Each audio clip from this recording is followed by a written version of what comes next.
This is Jason J. Lewis, the voice of Superman on Justice League Action, and you're listening to the Krypton Report. Up in the sky, look! It's a bird! It's a plane! It's the Krypton Report.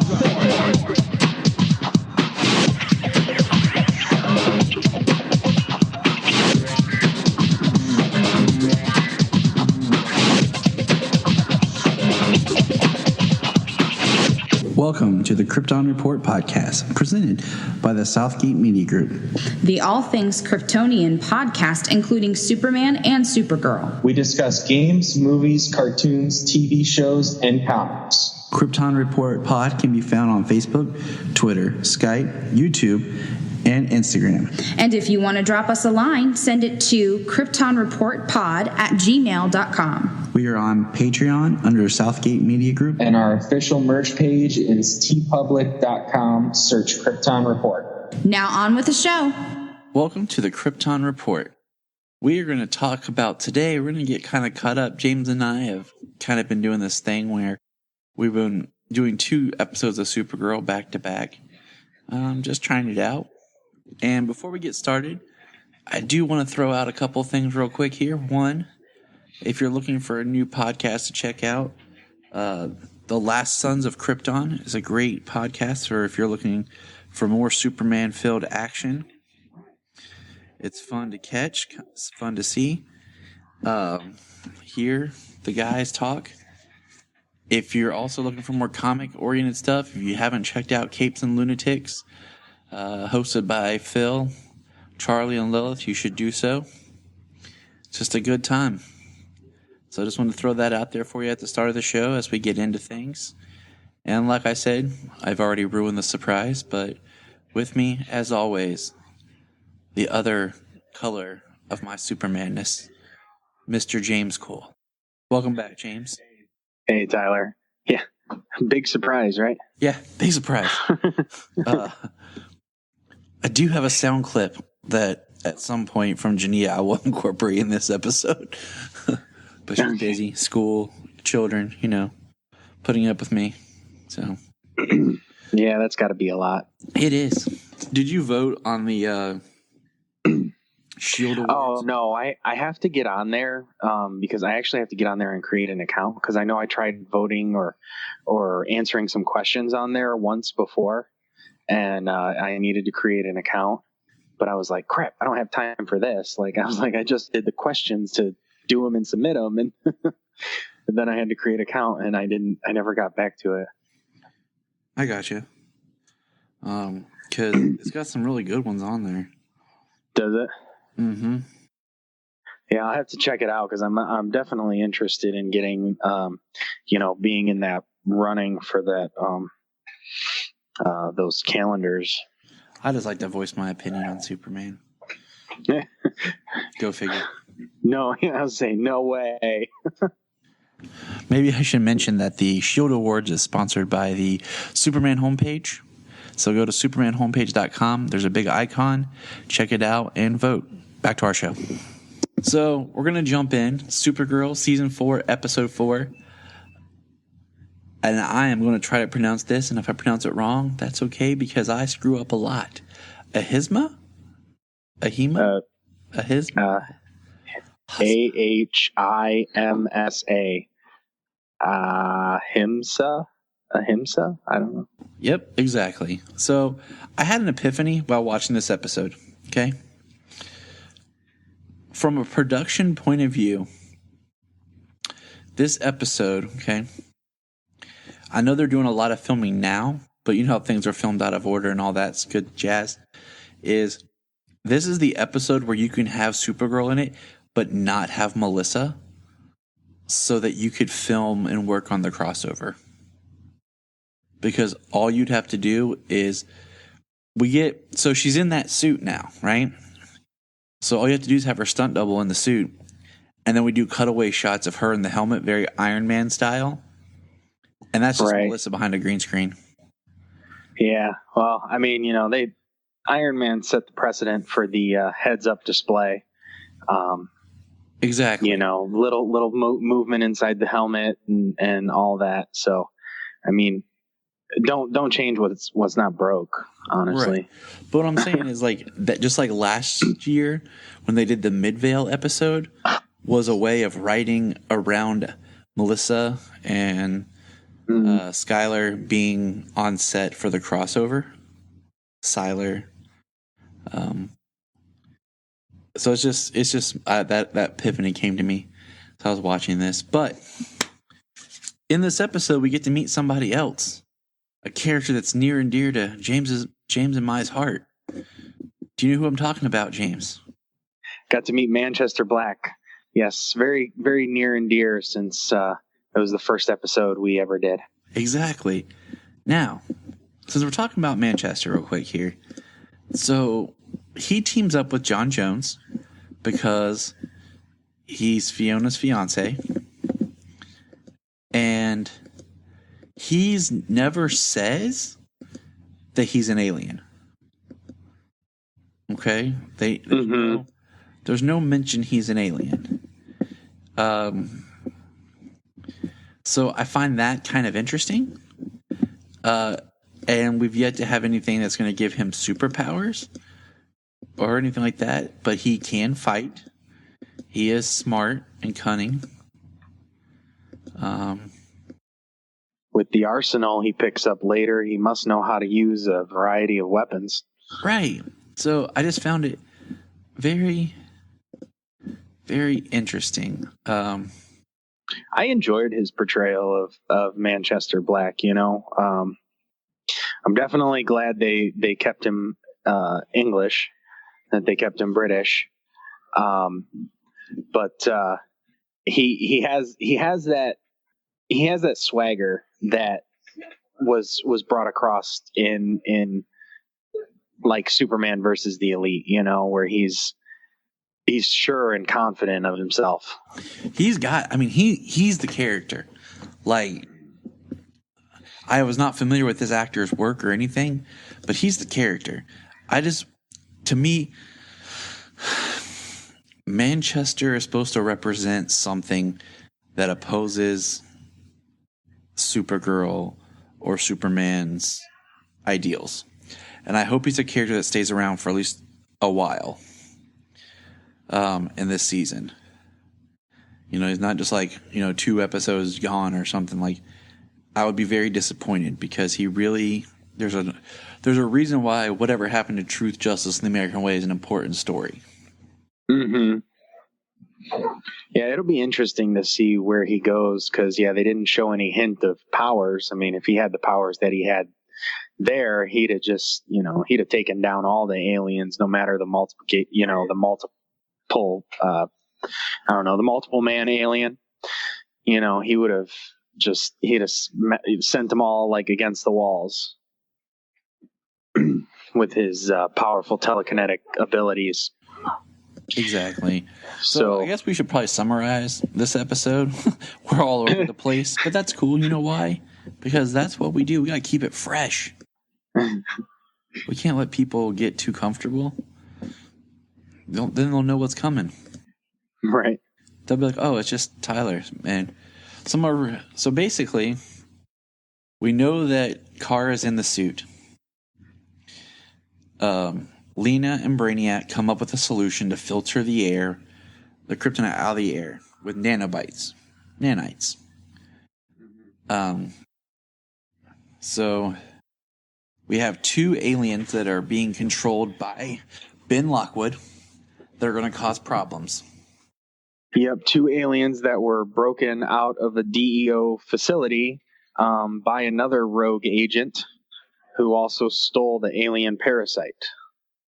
Yep. Before being killed by Mercy. Yep.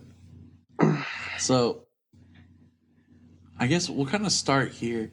Supergirl. So, Alex has been given Supergirl orders to stand down.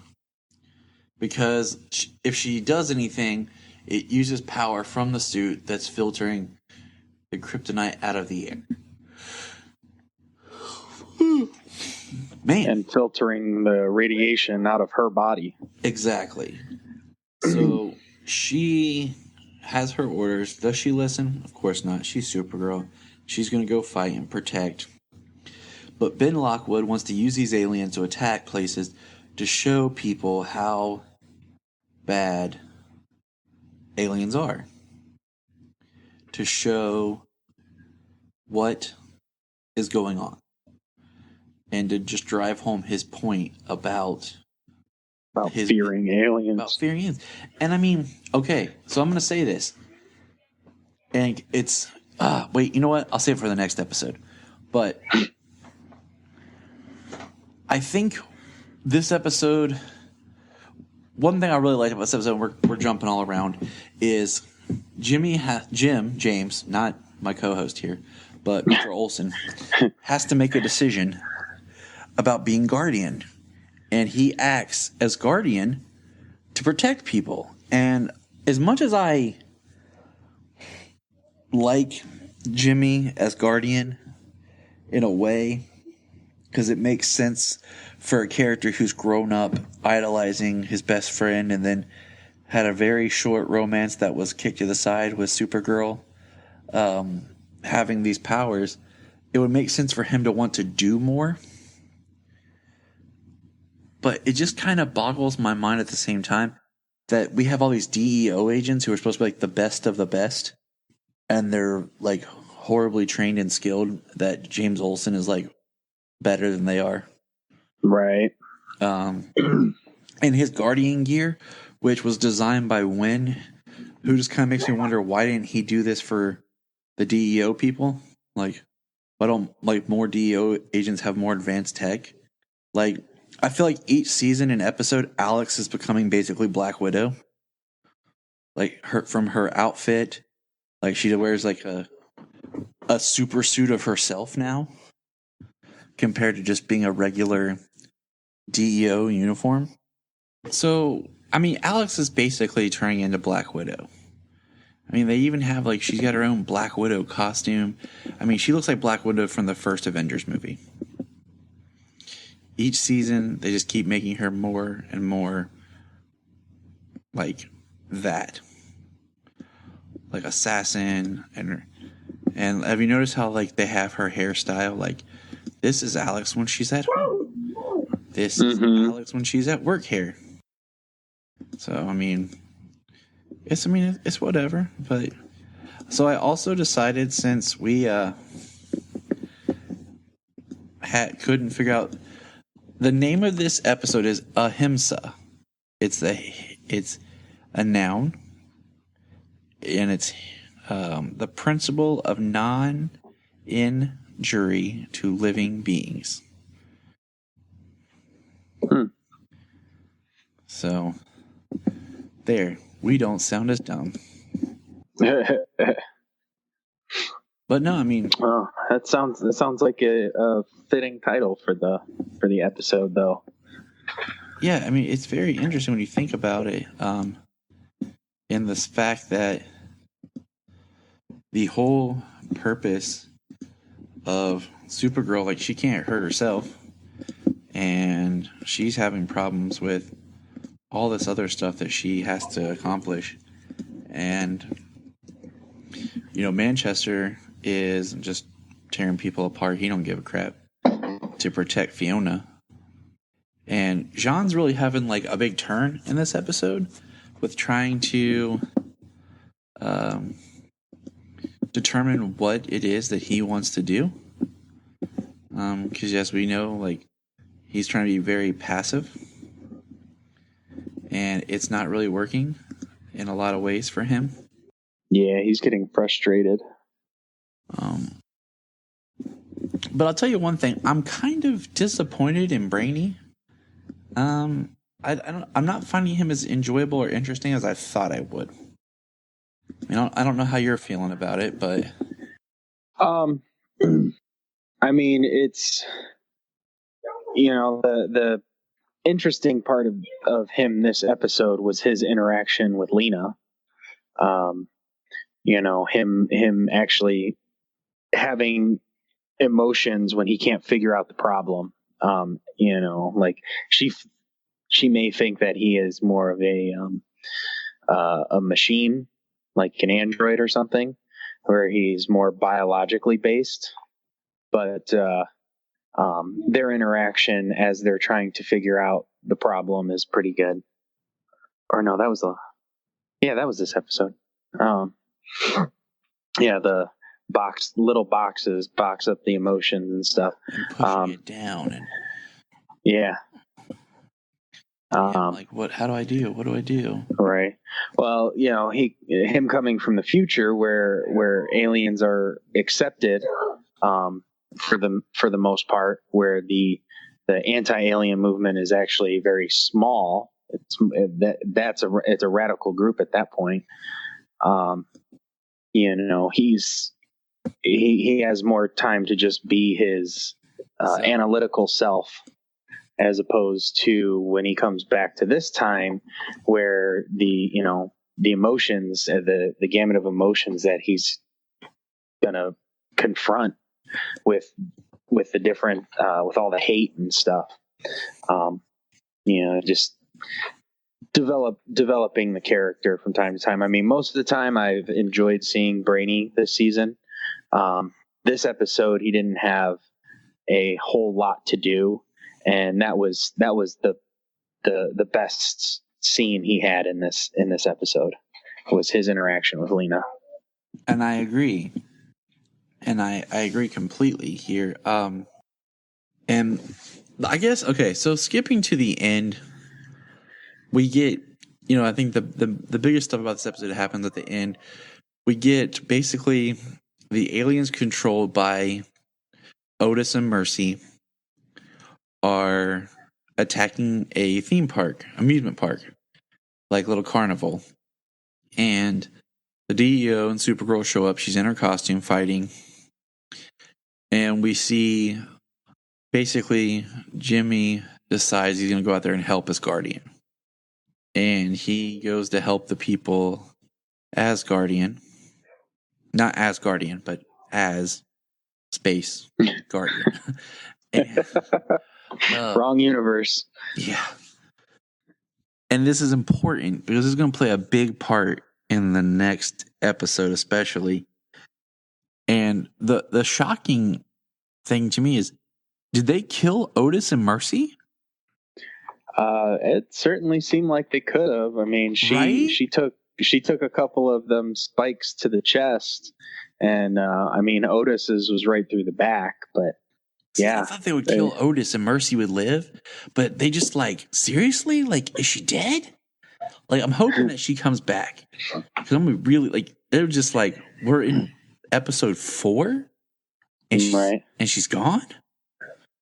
Well, what's the biggest thing about the craziest thing I think about the episode, and the whole amusement park, the whole fair scene and everything, was that it was Ben's idea, where he has been the human activist, you know what I mean? Mm-hmm. He doesn't want them to kill people. We don't kill people. But then it was his idea, you want people to be afraid, you set them after families, after their kids. Exactly. And I feel so he's definitely becoming more radicalized as he moves forward. Right. And up until this episode, I felt like Ben was more like the voice and not the brains behind the operation, and he was more of the poster child, the voice, the suit, for the Children of Liberty. But now you kind of start to see he's smarter than what they're giving him credit for. Mm-hmm. So, of course, the episode ends with Supergirl being able to bust out of her fakes, suit that she was wearing, which I kind of think they should have left until the next episode, and she should have been able to just escape it, or take it off. I think they should have just left her in it a little bit longer. Yeah. The way I guess the way they did it, though, it was all right. The nanites cleaning the air of the kryptonite, the suit shutting down on her, from using too much power, which happened in the police station. Which when she comes through the wall in the police station to catch those bullets, that's actually a pretty awesome looking scene. But yeah, it shuts down and she can't move. So, and once they clear the air, there's no reason for her to be in there anymore. And, speaking of them getting the air clean, the Red Daughter at the end of the episode, locked inside of a tiny, I'm assuming lead box underground. She comes out with her Russian accent ready to continue. So, I mean, yeah, they're bringing her up and kind of like, hey, don't forget she's here. And I'm like, okay. Yeah, they're only tiny, one scene here, one scene there. It's only the second time we've seen her in 4 episodes? I want to say yes.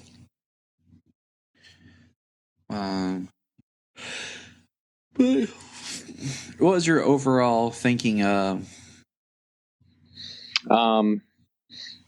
Well, I enjoyed the episode.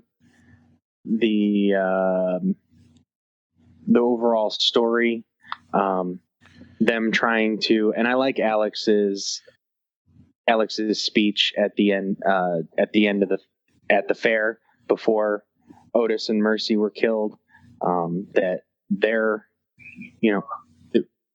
the Mercy and Otis are saying that people need to learn to fear aliens, and like, well, what do they have to fear? You guys are the ones who are doing this, not them. So, Alex did pretty good. I enjoyed the episode. I thought it was funny when Kara knocked, I believe it was the Helgramite at the time, into the pies. She was so disappointed. Yes. And then her and Alex shared a pie at the end of the episode. Pie looked good.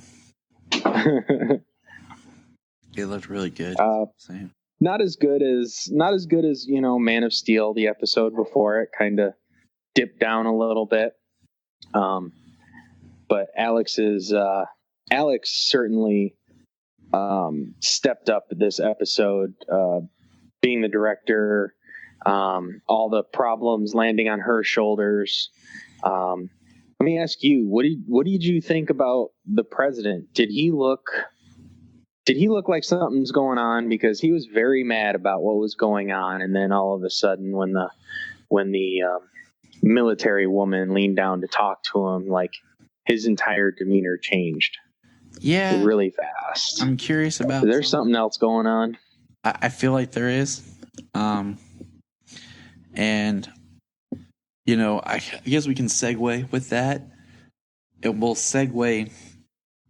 Now we're gonna start the 5th episode of Supergirl, titled "Parasite Lost," and here we go. So, segueing into that, I mean, we have this new military person, and there's a line that's dropped in this episode about the DEO was originally supposed to protect people from aliens, humans from aliens. But now, it seems the DEO protects aliens. And, spoilers, jumping ahead, at the end of the episode, we find out that the new military lady that Alex comes to actually like in this episode is pretty much anti-alien. Oh yeah, that she is. So that was a big kind of like, I think, hit in Alex's face. The one thing I wondered was, from what I can recall, Alex is an agent. She wasn't a soldier, and that woman is military by the book. Yeah, exactly, military by the book. And like, you salute a commanding officer when you leave. Like, well, soldiers salute a commanding officer when they leave, but I've never thought that Alex was a soldier. Right. She wasn't. Like, she's agent. She's law enforcement. I don't recall her ever being in the military. So that was very interesting in its own. So that dynamic happened. we get Agent Liberty, who puts the parasite in Jensen at the end of the last episode, but puts him in this episode and really makes him go out there to fight. And of course, Supergirl shows up and gets her powers drained. And then all of a sudden she's like, what the heck? Yep, that's right, Supergirl. What the heck? Should have been listening. She knew it right away, though. I mean, she felt that from before, from the previous parasite. But the big twist to this episode... Okay, I'll get there. But hold on. Let me talk about the oddest part in this entire episode. It's a small scene. They're on the rooftop of Alex and Kara's apartment. Everybody's hanging out. You have all the main cast, right? Lena's there. And I thought to myself, Lena is the only person here who doesn't know Kara's Supergirl.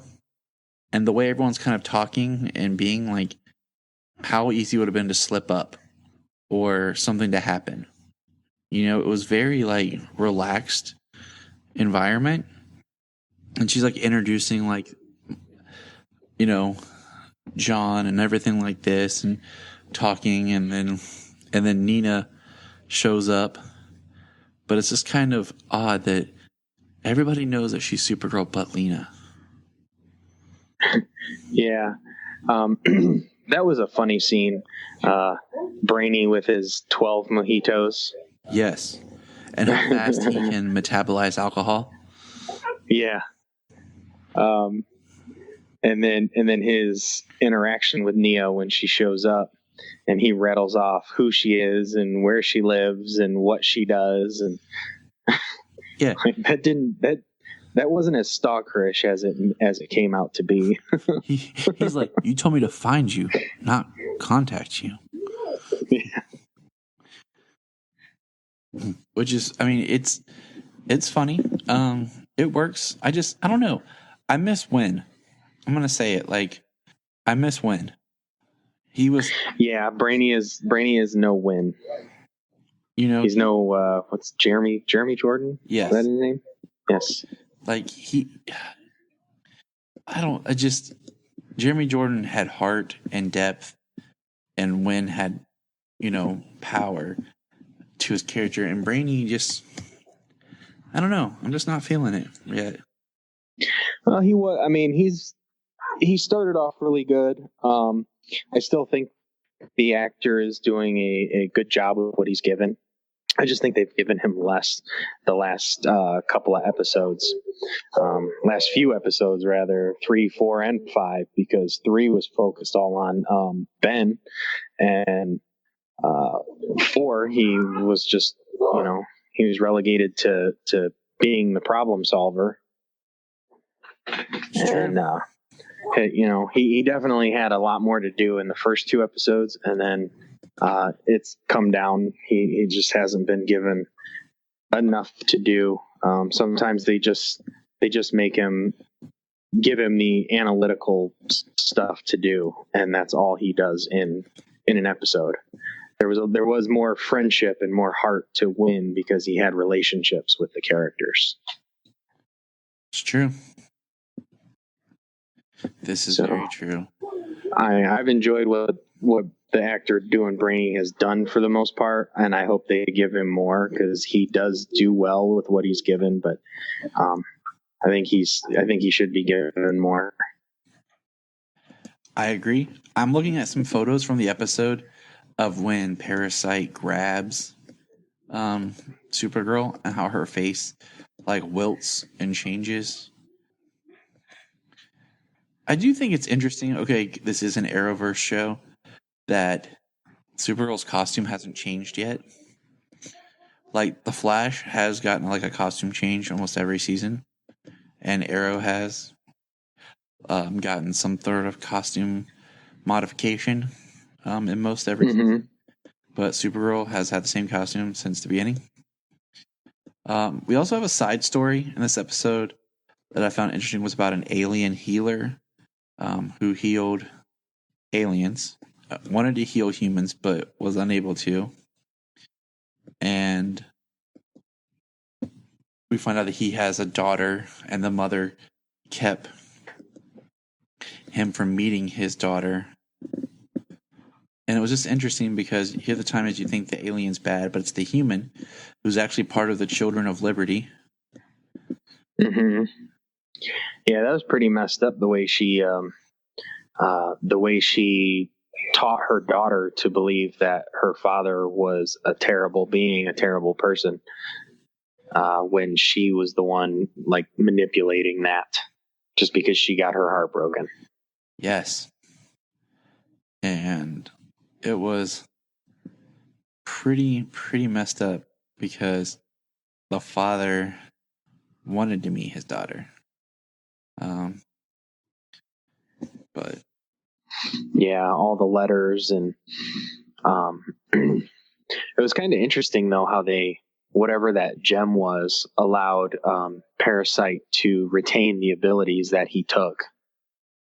So he ended up being super powered and staying that way, which gave Alex another moment in this episode to, not just resort to violence, which she has in the past. In the past seasons, some of her actions were kind of shoot first, ask questions later.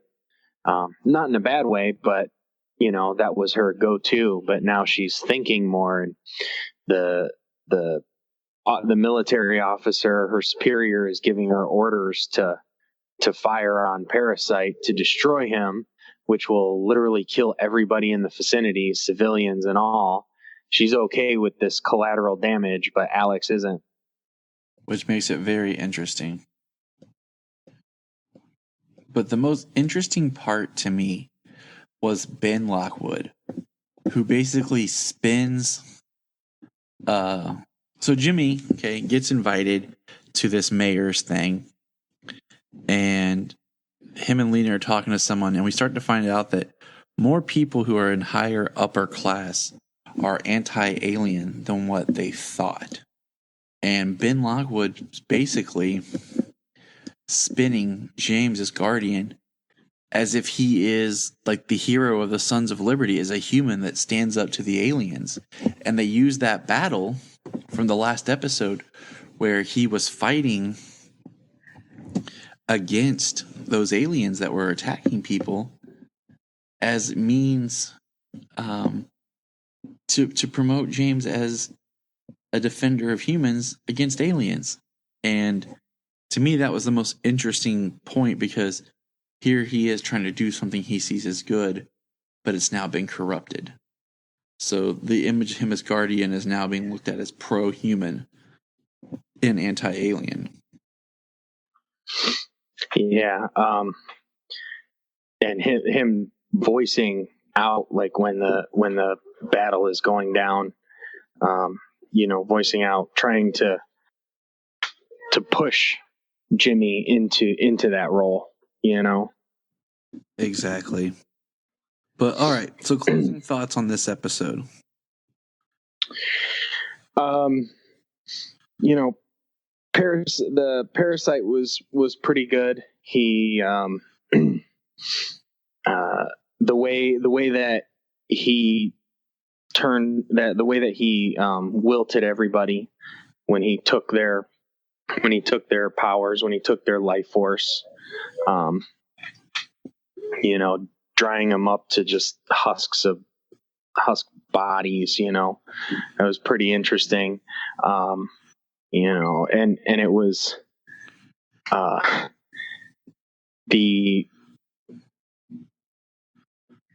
lost my train of thought. It happens. Yes, it does. It's kind of late. Had a long day at work today. Yep, 'cause you're the man. Well, we got a new director in, so there's a lot of stuff going down, a lot of stuff that needs to be revamped and riding the boss, and in turn the boss riding me. You know what I mean? Anyways, yeah, Parasite was good. Alex was good. I like how Kara is still trying to spread hope as Kara, as a journalist. You know, she's not just using her face as Supergirl to try and spread hope. You know, she's using her journalism and the way she wants to. In the end, at first, when she wanted to only like interview aliens noteworthy, to make articles about them, how some aliens are trying to do this good and everything, you know, trying to paint them in this light that that aliens are good, you know, because these big names are out there and this is what they do. But by the end, like, she just wants to focus on all aliens, you know, like working aliens and things like that. People who are just like trying to make a living.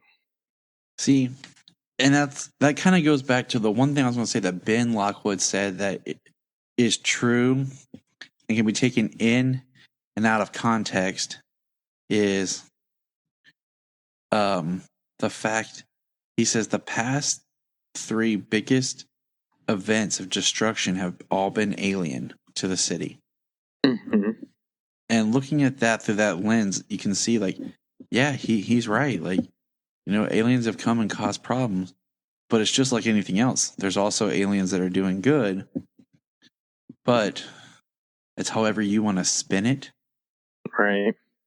See, what I find it interesting, you know, like you say that aliens have been these major catastrophes, which is true. So what I think is going to end up happening this season is what we talked about. More of the problems, more of the catastrophes being created by humans, you know, causing more of the problems, you know, perhaps coming up with something later on.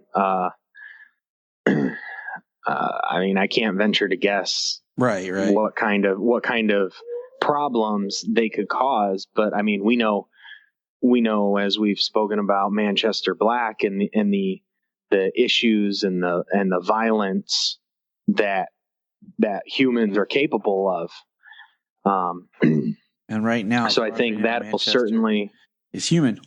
And yeah. So I certainly think that that's going to have a part in this season. You know, I think that we nailed that. You know, they're trying to paint all aliens as evil and everything, but they're really, you know, making people out to be the bad guy, making humans out to be the bad guy. And I mean, I agree. I think that's where we need. That's kind of where we need to be in our storytelling right now. We need human villains that aren't the Luthors. Before posting this episode, we added this part to discuss a couple of quick things for our new Lex Luthor casting. So here is a punch-in discussion about the new Lex. Hey, Jania. Hi. So, did you hear who got cast today for Supergirl? I have not had the pleasure of hearing this yet, no. So they cast Lex Luthor. Okay. Yeah, I'll give you a hint. It's somebody who's been in one of the Superman movies. Been in one of the Superman movies. I'll give you another hint. Okay. He was in Superman 4. I still don't know. Hit me with it. I wish everyone in the audience could see her face.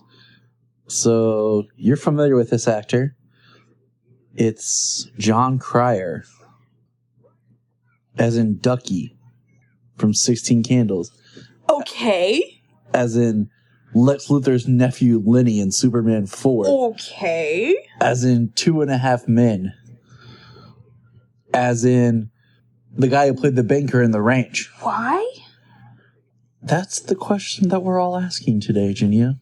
I mean, not that he's a bad actor by any means, but... He just looks kind of goofy and happy. Seems a little older. I mean, I guess Jesse Eisenberg kind of had that, like, goofy look to him, too. You know what I mean? Like, there's a lot of Lex Luthors that we're used to are very serious looking. And there's an intimidating quality in Lex, but... Right. A physically intimidating quality. I don't know. Like, I like that it's a legacy actor. Yeah. Even though it's like the movie that everyone tries to forget exists, but maybe he'll surprise the crap out of us all. That's kind of what amazing. It's kind of what I'm leaning for. I'm hoping that happens because, I mean, my favorite Lex Luthor, as you know, is Rosenbaum. So everyone's favorite Lex Luthor is Rosenbaum. He looks like the quintessential Lex Luthor. Not only that, but he's, an amazing actor. I just kind of, I don't know. We'll give him a shot. Yeah, we gave Eisenberg a shot. Let's give him a shot too. Lex Luthor casting today. All right. So go ahead. What are your thoughts? Okay, well, we've got John Cryer as Lex Luthor, cast as Lex Luthor. People will know him from 2.5 Men as the brother Alan, with the son Jake. But we also know him as legacy casting from Superman 4. Played, was he the nephew of Lex Luthor? Nephew, Lenny Luthor. Yes. And I mean, if you watch The Ranch, he was on The Ranch as a banker. Oh yeah. I forgot he was in that. And I think then again, there's the thing is, when I told Jania this, I was like, John Cryer. She's like, huh? And I said, Ducky from Pretty in Pink. And she's like, what? And I'm like, yeah. She's like, huh?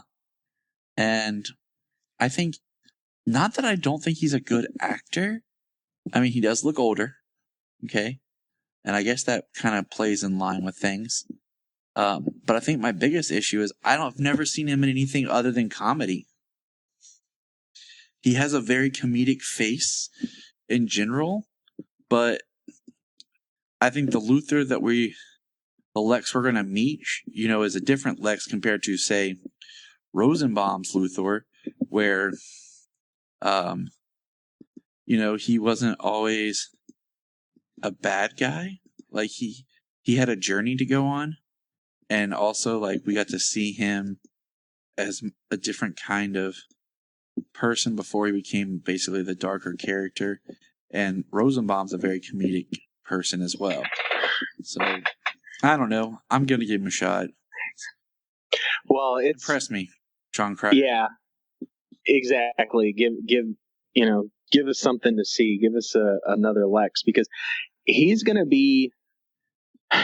I'm hoping, I really am, because I don't think they would, because they have Luthor Corp. They had Luthor Corp or Lex Corp, whichever they had said it was before. Lena made it L Corp. So he was the billionaire, but he's also the Lex Luthor who is in prison now. So he has already fought Superman multiple times and has been evil Lex Luthor and done so many atrocities that has landed him in prison. So he's actually going to be like the furthest along Lex Luthor that we have ever seen. Exactly. In live action. Exactly. Look up in the sky. Look up in the sky. Look up in the sky. You can find us on Instagram, Twitter, Facebook at Krypton Report. You can also email us at kryptonreportpod@gmail.com. If you get a chance to go over to iTunes, please leave us a review to help us get better. If you're an Amazon shopper, just remember you can go to southgatemediagroup.com. There's a portal, log into Amazon, and you'll shop into your account just regular, but it also helps keep all the podcasts on and helps keep Southgate running. Remember, look up in the sky.